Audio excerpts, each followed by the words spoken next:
우리가 이 수요일 저녁에 수요 예배 때 함께 나눌 하나님의 말씀은 마태복음 10장 19절에서 23절까지의 내용입니다.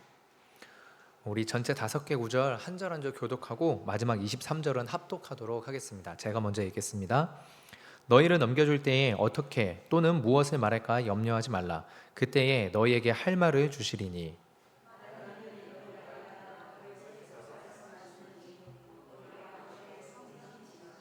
장차 형제가 형제를 아버지가 자식을 죽는 데에 내주며 자식들이 부모를 대적하여 죽게 하리라.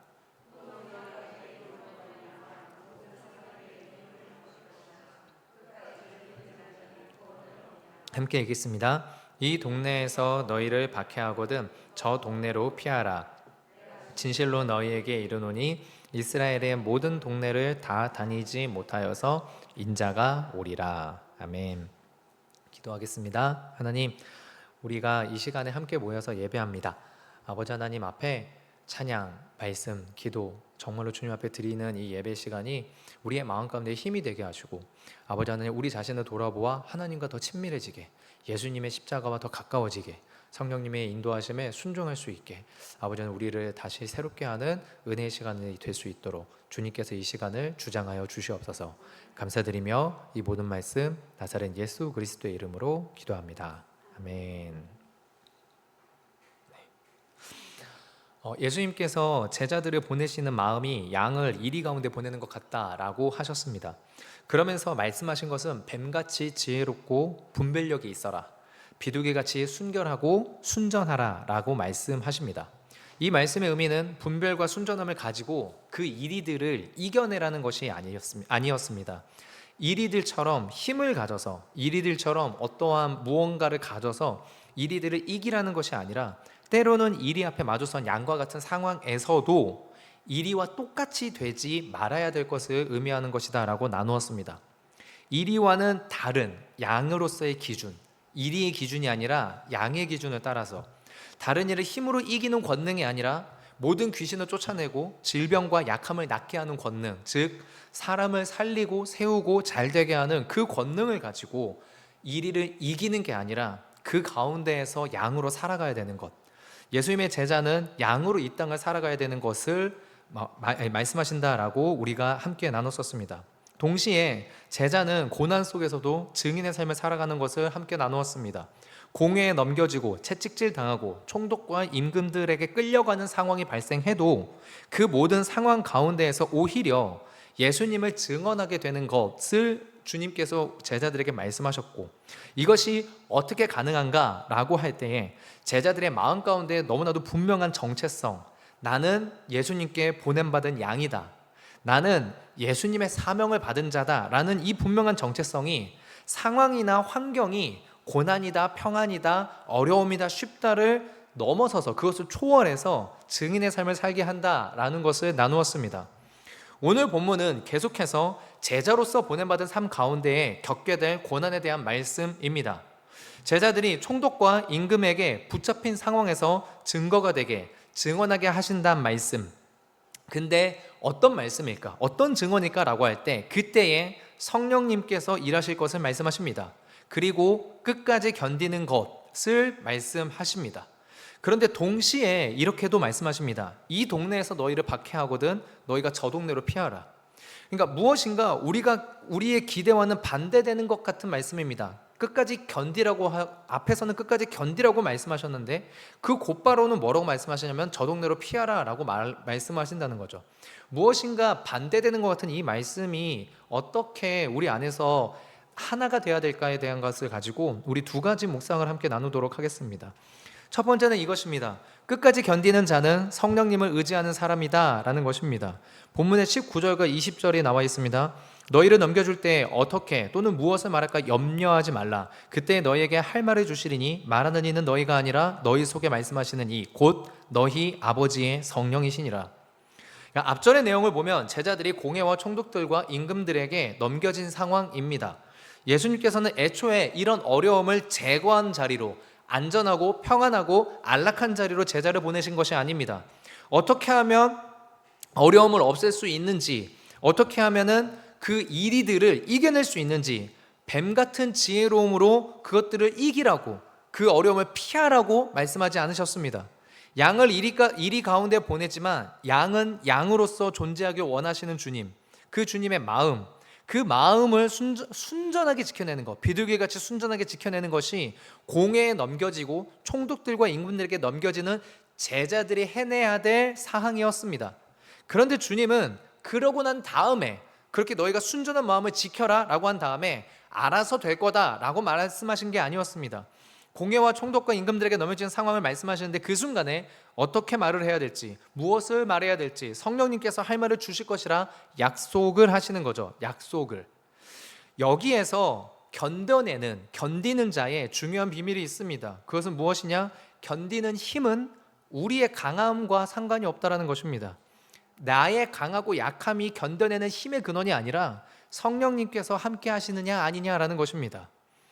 예수님은 제자들의 능력을 신뢰하신 것이 아닙니다. 제자들이 어려움 속에서 두려워할 것을 아셨습니다.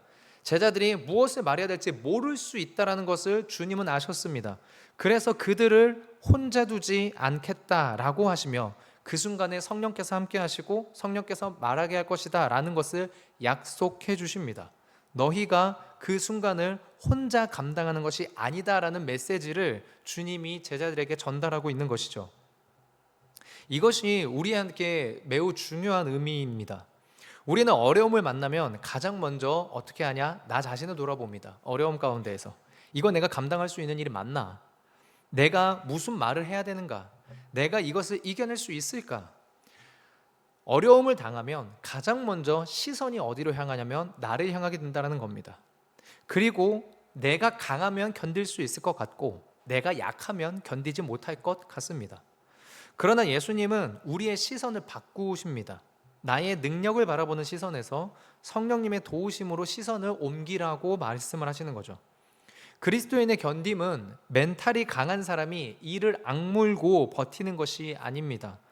물론 우리의 마음과 생각을 어느 정도 준비하고 각오를 다지는 것도 필요하고 지혜가 필요하기도 합니다. 하지만 우리의 믿음을 끝까지 붙드는 가장 깊은 힘은, 우리가 그 어려움과 힘든 상황 가운데서 끝까지 견뎌낼 수 있는 힘은 나에게 있는 것이 아니다라는 메시지가 분명합니다. 성령님이 말하게 하실 것이다. 그러니까 하나님께 있다라는 것이죠. 그래서 우리가 기억해야 될 것은 분명합니다. 견디는 힘은 성령님에게서 나온다. 나의 어떠함으로 달려있는 게 아니다. 내가 지금까지 많이 훈련받아서 이런 상황 저런 상황에 대한 대처 능력이 생기고, 그래서 내가 어떤 상황이든지 간에 순발력을 가지고 능히 대처해내는 강력함이 내 안에 생기고, 또한 그런 여러 가지 경험으로 인해서 마음에 흔들리는 그 강도가 줄어들고, 이렇게 나의 능력이 커지고 훈련받는 것, 이것이 하나님의 일하심이 아니냐? 아니요, 일하심 맞습니다. 그건 역시 하나님의 은혜가 맞습니다. 이런 과정과 결과가 정말로 하나님이 그 고난을 통과해서 얻어진 내게 주신 은혜이고 내게 주신 능력이 맞습니다. 그런데 그 경험들과 나의 성장한 능력을 의지하는 것과 그 모든 것을 가지고 있지만 하나님이 내게 이 순간 도와주셔야 된다라는 것을 또다시 인정하고 그 순간 매 순간 성령님을 의지하고 인도하심을 바라본다라는 것은 전혀 다른 이야기다라는 것입니다. 끝까지 견딜 수 있는 원리입니다. 한순간만 견디는 게 아니라 어느 일정 기간을 견디는 게 아니라 상당히 내가 생각했던 것보다 많이 견디는 게 아니라 끝까지 견뎌낼 수 있는 것, 그 끝까지 견뎌낼 수 있는 원리는 나의 능력이 무한하게 커져서 내가 모든 것을 감당한 능력을 갖추는 게 성경의 원리가 아니라 성령 하나님이 함께 하시느냐 아니냐, 이 부분이 오늘 본문의 답이다라는 것입니다. 그래서 우리가 함께 분명히 생각하고 기도하고 나 자신을 돌아봐야 될 것은, 하나님이 나와 함께 하시는 것을 내가 원하고 있는가, 그리고 하나님이 나와 함께 하셔서 내가 이 상황을 이겨내는 게 아니라 하나님이 나와 함께 하셔서 하나님이 말씀하시고자 하는 걸 말씀하시고 하나님이 행하고자 하시는 일을 행하시는 그 일을 끝까지 내가 견뎌낼 수 있는가. 우리가 하나님 앞에서 내 자신을 돌아봐야 될 부분이 여기에 있는 줄로 믿습니다. 한 가지는 분명합니다. 무엇이냐면 하나님께서는 자기 백성을 혼자 두지는 않으신다라는 것입니다. 평안한 상황이든 힘든 상황이든 하나님은 자기 백성을 혼자 두시진 않는다. 그것이 우리로 하여금 어려움을, 힘듦을 끝까지 견디게 하는 힘인 줄 믿습니다. 두 번째는 이것입니다. 끝까지 견디는 자는 예수님께 충실한 사람이다는 것입니다. 본문의 21절부터 23절은 이렇게 나와 있습니다. 장차 형제가 형제를, 아버지가 자식을 죽는 데 내주며 자식들이 부모를 대적하여 죽게 하리라. 또 너희가 내 이름으로 말미암아 모든 사람에게 미움을 받을 것이나 끝까지 견딘 자는 구원 얻으리라. 이 동네에서 너희를 박해하거든 저 동네로 피하라. 내가 진실로 너희에게 이르노니 이스라엘의 모든 동네를 다 다니지 못하여서 인자가 오리라. 21절에서는 형제와 부모 자식의 관계가 죽음으로 치닫는 모습을 말씀하십니다. 이 장면이 의미하는 바는 이러합니다.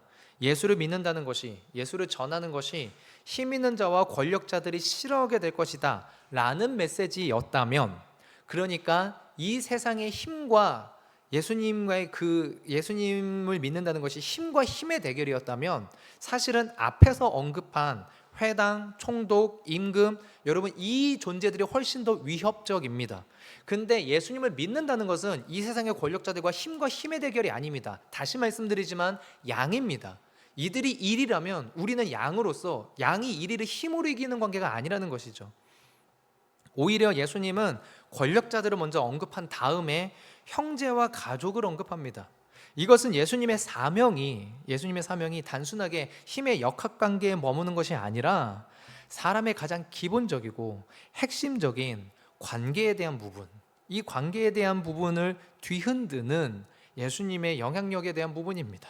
그 본질적인 기준에 대한 부분이고 그 본질적인 믿음에 대한 핵심입니다.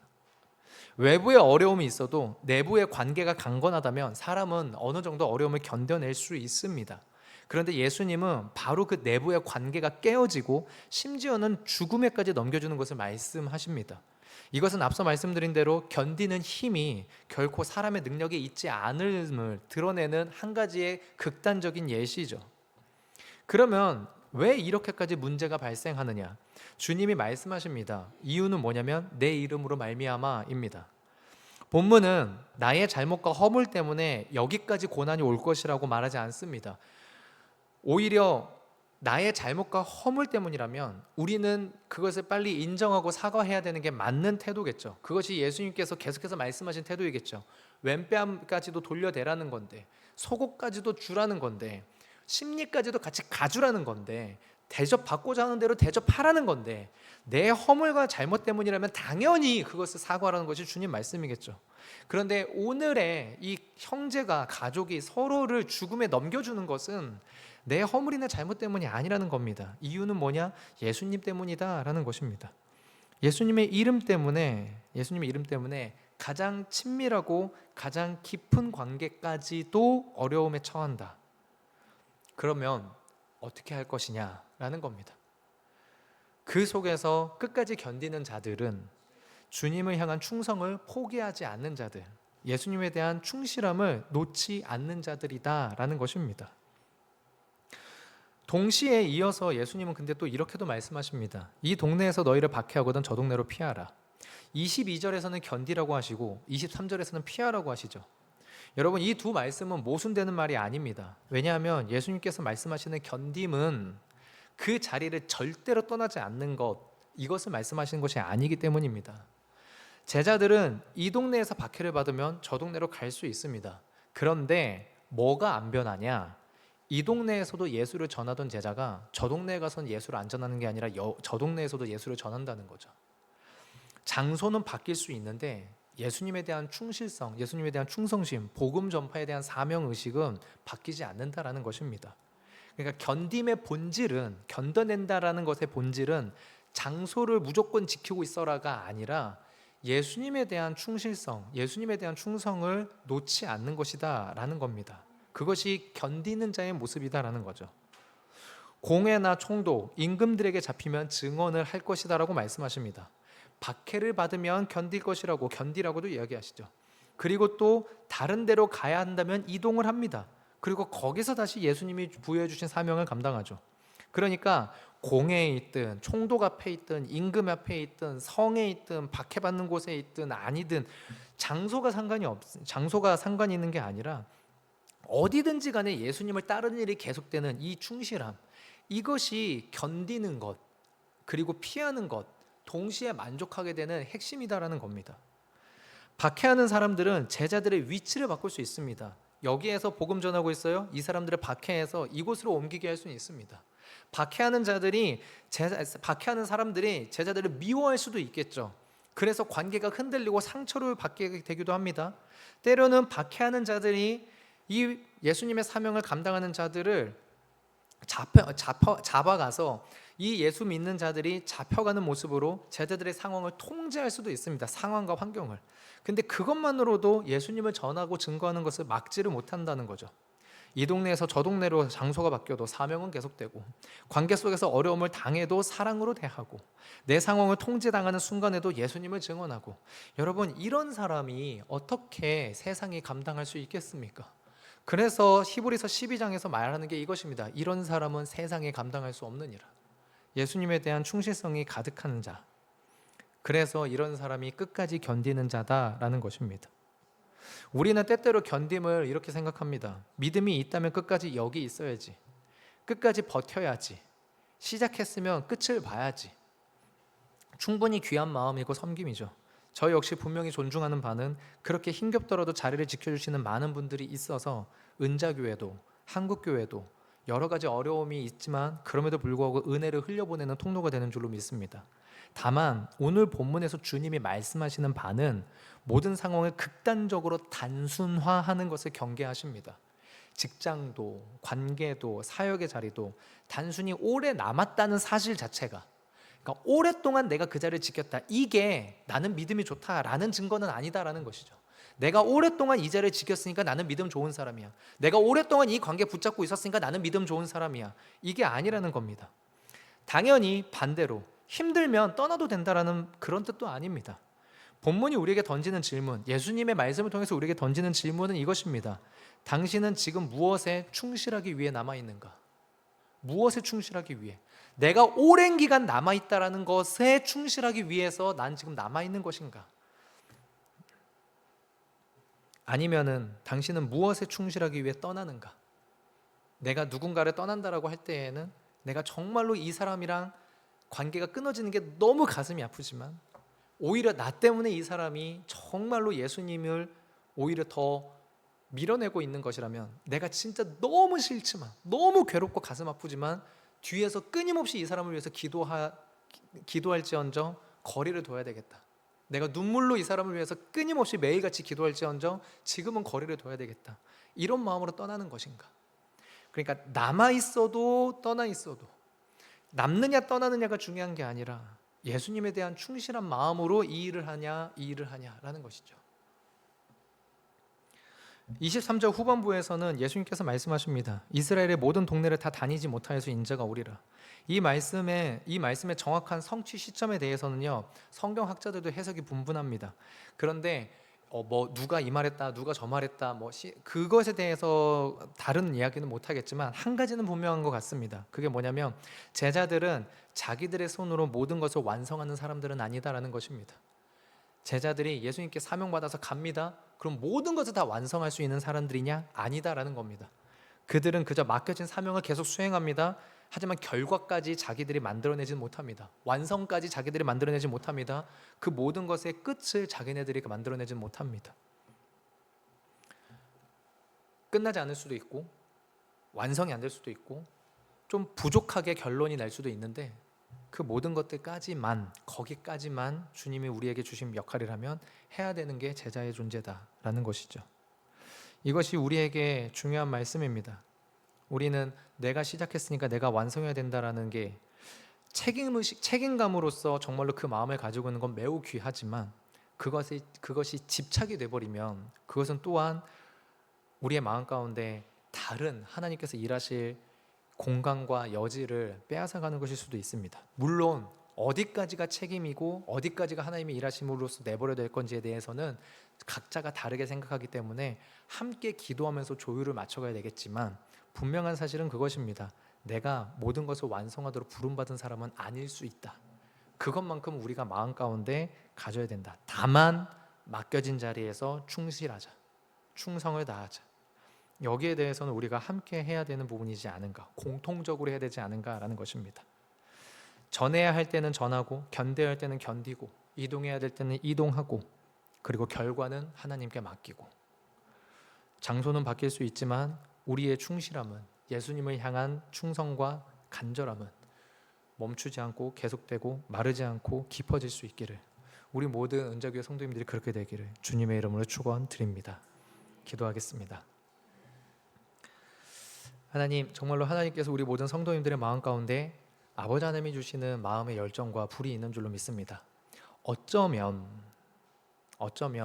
과거에 그랬지 지금은 나는 아니야 라고 생각되어지는 성도님들이 혹여라도 있다면 그것이 그 이유가 지금의 형편의 어려움 때문이든 아니면은 마음 가운데에서 차마 누구에게 말하지 못한 죄악 때문이든 아니면은 정말로 여러 가지의 마음 가운데 근심과 걱정과 두려움과 어려움으로 인한 것이든 하나님, 상황과 환경과 조건과 여건 여러 가지 이유가 다르지만 그 모든 다름 가운데에서 공통적으로 한 가지 주님이 우리에게 말씀하시는 것, 넌 나를 따르라. 믿음을 가지고 나를 따라오라고 말씀하신 그 주님의 말씀. 그렇게 주님 따라가려고 할 때 주님께서 성령님의 동행하심으로 말미암아 전할 말도 주시고 견딜 힘도 주시고 아버지 하나님의 사명을 감당할 수 있게끔 하시는 줄. 아버지 우리 모두가 다 그러한 간증의 주인공들 한 걸음 한 걸음으로 삶으로 아버지 하나님 나타낼 수 있도록 주여 함께하여 주시옵소서. 감사드리며 예수님의 이름으로 기도합니다. 아멘.